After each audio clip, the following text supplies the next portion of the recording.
എല്ലാ പ്രശ്നങ്ങൾക്കും നമ്മൾ തെറാപ്പിസ്റ്റിനെ കാണേണ്ട ആവശ്യമില്ല. എന്നാൽ ചില കാര്യങ്ങൾക്ക് അത് അത്യാവശ്യമാണ് താനും. പല ആളുകളുടെയും ധാരണ മെന്റൽ ഇൽനെസ് ഉള്ള ആളുകൾ മാത്രം തെറാപ്പിസ്റ്റിനെ കണ്ടാൽ മതി അല്ലെങ്കിൽ സൈക്കോളജിസ്റ്റിനെ കണ്ടാൽ മതി എന്നുള്ള തെറ്റിദ്ധാരണ എല്ലാ ആളുകളിലും ഉണ്ട്. എന്നാൽ അങ്ങനെയല്ല. നിങ്ങൾ എപ്പോഴാണ് ഒരു സൈക്കോളജിസ്റ്റിനെ കാണേണ്ടത് എന്ന് ഞാൻ പറയാം. ഫസ്റ്റ് വൺ, ചെറിയ കാര്യങ്ങൾ പോലും കൈകാര്യം ചെയ്യാൻ ബുദ്ധിമുട്ടുന്ന സമയത്ത്.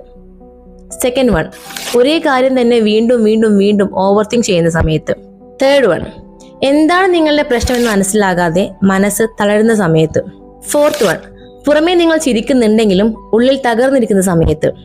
ഫിഫ്ത്ത് വൺ, നിങ്ങളെ ആരും മനസ്സിലാക്കുന്നില്ല എന്ന് തോന്നുന്ന സമയത്ത്. ഇതിലേതെങ്കിലും ഒന്ന് നിങ്ങൾക്ക് റിലേറ്റ് ചെയ്യാൻ പറ്റുന്നുണ്ട് എന്നുണ്ടെങ്കിൽ നിങ്ങളൊരു കാര്യം ഓർക്കുക. നിങ്ങൾ മുഴുവനായി തകർന്നതിന് ശേഷമല്ല നിങ്ങളുടെ ഹെൽപ്പ് തേടേണ്ടത്. നിങ്ങൾക്ക് മനസ്സിലാക്കാൻ പറ്റുന്നില്ല എന്ന് നിങ്ങൾക്ക് തോന്നുന്ന ആ ഒരു സമയമുണ്ടല്ലോ, at that moment seek the help. Therapy എന്ന് പറയുന്നത് ഒരിക്കലും ഒരു ലാസ്റ്റ് ഓപ്ഷൻ അല്ല. അത് നിങ്ങൾക്ക് നിങ്ങളെ മനസ്സിലാക്കി തരുന്ന ഒരു സേഫ് സ്പേസും കൂടിയാണ്. ഹെൽപ്പ് തേടുന്നത് ഒരു വീക്ക്നെസ് അല്ല, അതൊരു ഇമോഷണൽ സ്ട്രെങ്ത്തും കൂടിയാണ് എന്ന് തിരിച്ചറിയുക. Thank you.